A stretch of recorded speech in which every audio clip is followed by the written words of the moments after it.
Zando Penguin Audio presents Nightshade, Sorrowsong University, Book 1, by Autumn Woods. Narrated by Eloise Thompson and Ben Holtzmuller. Do you ever feel like you're being watched? This book is intended for audiences aged 18 plus and contains themes of murder, depression, bereavement, drowning, suicidal thoughts, declining health of a parent, and violence, as well as sexual content. You should be aware that this book forms the first half of a duet, and that Ophelia and Alex's story will be completed in a second book. Prologue. Anonymous. Annalise was mine, my sweet solace, my English rose. I loved her with a fire all-consuming, a burning from within.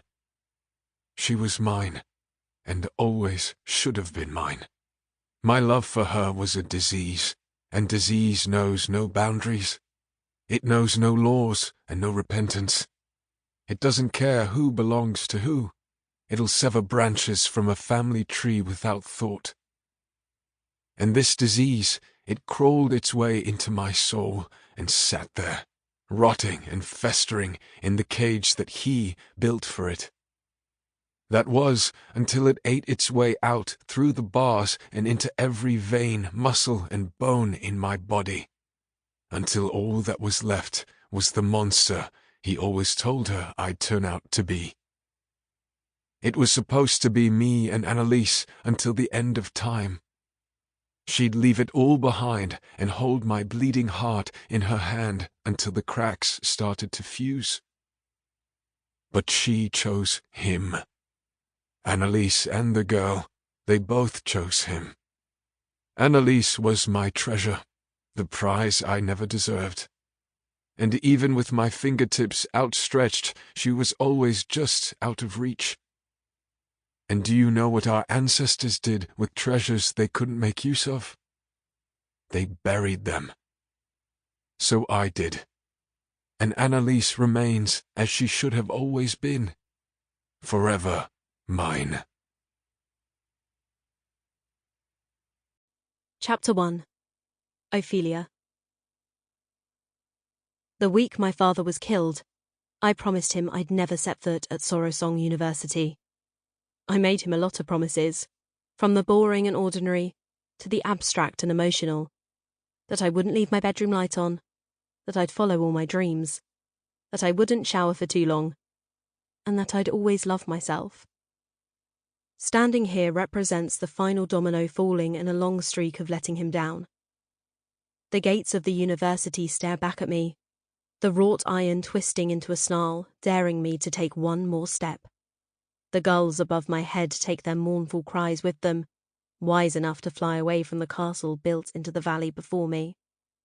A shudder racks my spine as a thick fog rolls in over the tarn to my left, the sun struggling to rise behind an overcast sky. Despite the weather, I can still make out the script beneath the university crest. Scientia potentia est. Knowledge is power.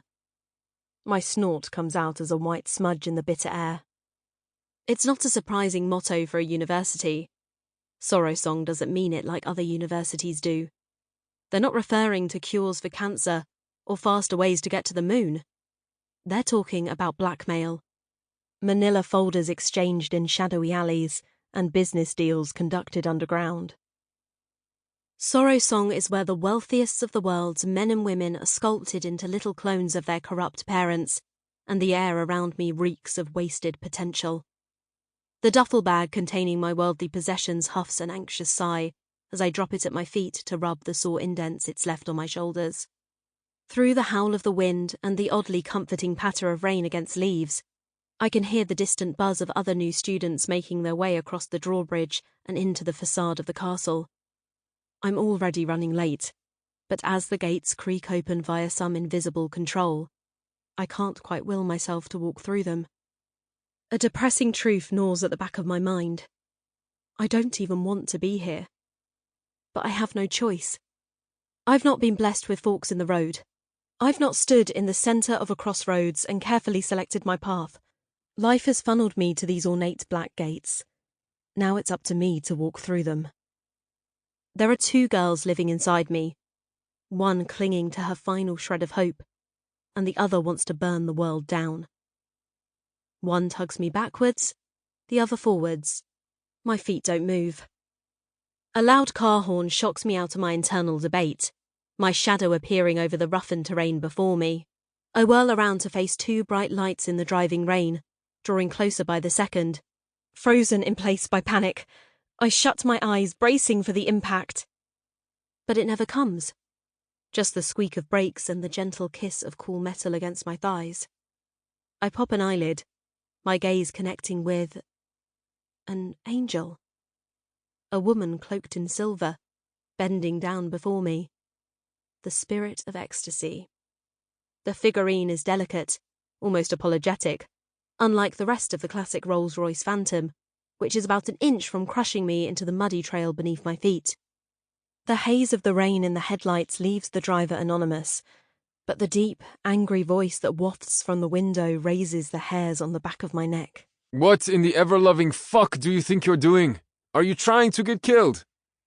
Am I? Maybe I am. I can't deny that my efforts to cross train lines and get crumpets out of toasters have been increasingly sloppy lately. What am I doing? What do you think you're doing barrelling down a narrow lane in a fog like this? I shout back, hauling my sodden body and bags out of the road in an unceremonious squelch. The black Phantom creeps forward a little, so the wing mirrors fall in line with my shivering form. I stoop to see the driver, one trembling hand keeping the rain out of my eyes. My stomach flips at the sight of him, a warning sign flashing somewhere in the distance. The man behind the wheel does nothing to slow my thundering heartbeat. On one hand, he looks like he could have been plucked from a boardroom on Wall Street earlier this morning, with a shirt as crisp as the air around me and a jawline just as sharp. He taps out a text on his phone as if nearly killing me was just another inconvenience in his day. But as I study him closer, there are faults in his investment banker image I'd invented for him. Black ink spills from beneath his rolled-up shirt sleeves. Vines, flowers, and ravens waltz along the defined muscles of two powerful forearms. Another bird's wing peek through the opening at the top of his shirt. His dark hair is dishevelled, cutting across his forehead in tousled waves. He looks a little older than me.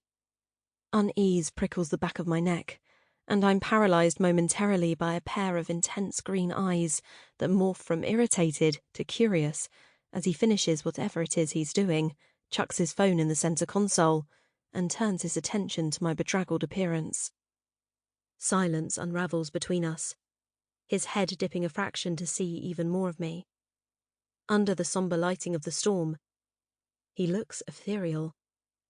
Something deep in my chest screams at me to run. His eyes shift from me to the gloomy pathway ahead, before turning to regard me again. The curiosity in his eyes has been masked with an emotion that makes me take an involuntary step back. Rather die than go in? He asks, an easy grin spreading across his face. The smooth baritone of his voice unsettles me. It doesn't match his aura, or the wicked look in his eye. I can't quite place his accent. I pull a lock of hair from where it has plastered itself to my lips, eyeing him warily. Something like that. With 2 fingers, he shifts the car into reverse. I'll back up. I can make it look like an accident. You'll be the 3rd one I have done today. I'd smile if my face wasn't frozen in place by the biting wind. Marvellous. If you could just throw me off the drawbridge when you're done. I heard the fish needed feeding.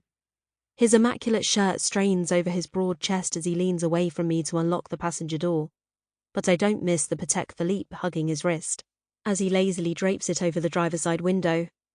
Hop in. Amid the scent of marshlands and forests swashed in rain, a wave of leather and smoke engulf me. Every inch of this man screams old money, the very type my mother and father made me swear I'd avoid. Grief rears its ugly head at the back of my mind, and the slap of my bag against my back as I swing it over my shoulders knocks enough sense into me to walk away. But the green gaze and the arrogant smiles soon catch up with me, impatient fingers drumming on the door of the car. What's wrong, fish food? Sample complete. Ready to continue?